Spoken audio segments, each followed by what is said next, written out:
Today we're talking with the Texas Land Commissioner, Dawn Buckingham, about some of the biggest projects and programs her office is working on, including a new state cemetery here in East Texas. And that cemetery is expected to serve more than 32,000 veterans across the region. Of course, some disaster recovery as well. So thank you so much for joining us here today. It's great to be on with you. Welcome to East Texas. Always good to be behind the pine curtain. Of course. And so today we're talking about that cemetery for veterans in East Texas, veterans specifically. This is a big project, first of its kind here in East Texas. You guys first announced this in November of last year. What's the update on this cemetery? Well, we love our 5 cemeteries across the state, but we recognize that East Texas did not have one. We had one everywhere else in the state. So we have a lovely Tyler resident who is donating her property. We're going through the necessary legal steps to do that, and of course applying to the federal VA over $20 million to get the cemetery built. But we are so excited to bring a beautiful cemetery, a place of respectful eternal rest for our veterans who have served us so well. Yeah, this is expected to serve over 32,000 veterans. Why East Texas?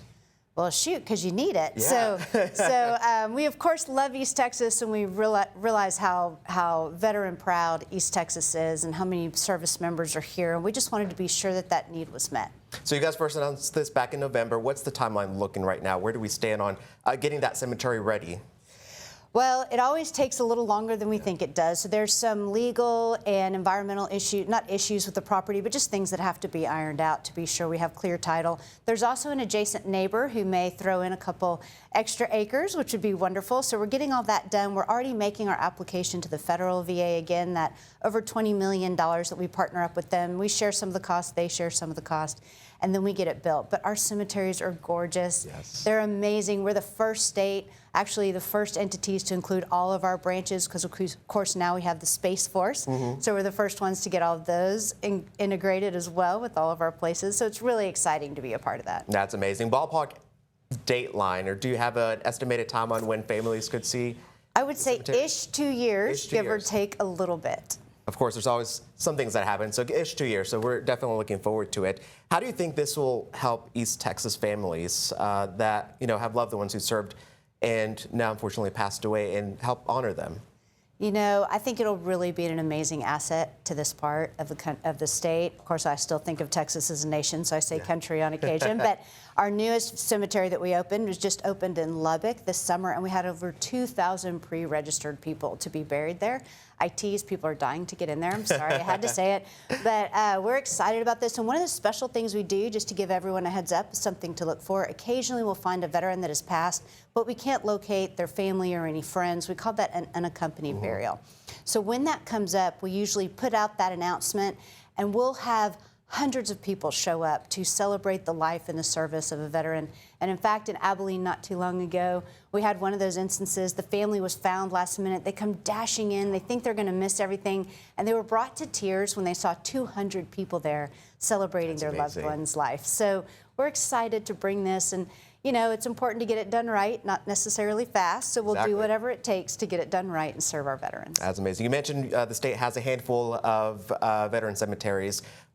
What's your vision, I guess, for this one in terms of aesthetics? What can families expect once they lay their loved ones to rest there? They are gorgeous. We, of course, have the Star of Texas. We, of course, have full military ceremonies. There's shaded places for get-togethers or a ceremony. There's a columbarium. There's a quiet prayer space. They're really gorgeous. They tend to be run. Our staff tend to be veterans themselves, so they take that extra bit of honor and understand all of the military protocols, and they're just beautiful. And then we do some really special things. We put lights on all of the headstones on Memorial Day. We light up the gates with different colors for the seasons, and it's just really pretty neat. It'll be a big value add to East Texas. No doubt it'll be beautiful out there and very respectable for our veterans. I know East Texas is very veteran proud. Texas is in general, but I think East Texas a little bit more. Yeah. We have a lot of East Texas veteran organizations here. How's your office working with those organizations and the programs you guys offer? We offer an incredible number of programs. Texas is the only state to have a mortgage lending program. We've put over 7,000 veterans in the homes of their choice, lending almost $2 billion. So we do that. We also have 10 nursing homes across the state, 2 in East Texas. So East Texas is pretty well served there, run right here in Tyler, and 1 up in Bonham. And I think we're going to talk about it in a minute, but we have something very very special happening that we want everyone to participate in our nursing home here in Tyler next month. A little bit of tease. We'll get to that here in a minute. But stay on the topic of veterans. What's, I guess, the biggest challenge you are hearing from veterans that they're facing right now, and how can we, as Texans, help?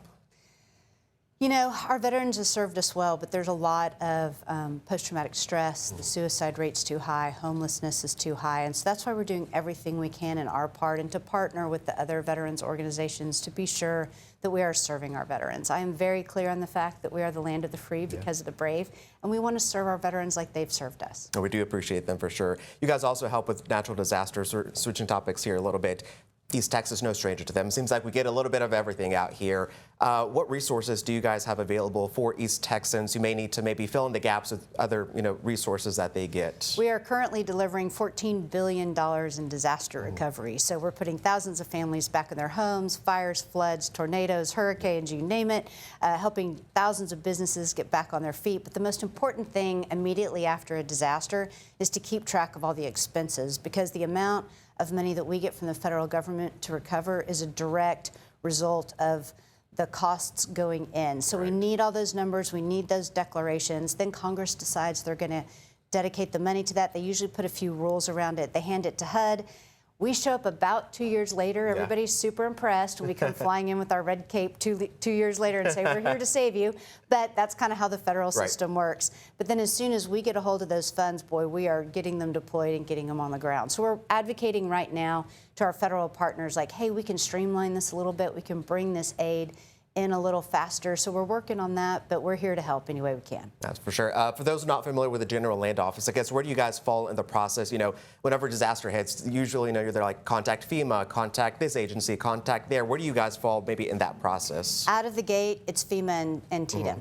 And then we kind of pass the baton. So they're the part of the response. So the immediate, coming and get you out of your house when you're surrounded by floodwaters.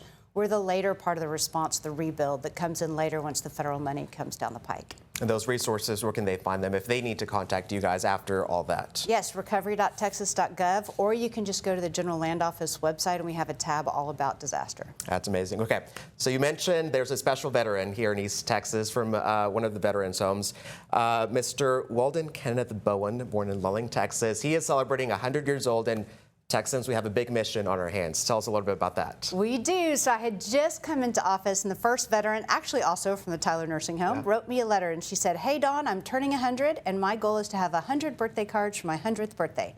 So we sent a bunch of cards, and we did a little push out on social media, and she received hundreds of birthday cards, which was amazing. And then we started that. That's a new tradition with the General Land Office since I've been in service for 4 years. So we have another one now. Next month is his month, and we want him to get thousands of birthday cards. So we know everyone out there who loves our veterans wants to drop a little note or drop a little card to him at the nursing home, and let's help celebrate him. Everyone out there is quite amazing. I'll tell you a quick story. Whenever I first got here, I did a similar story to this to Archie. I still remember him.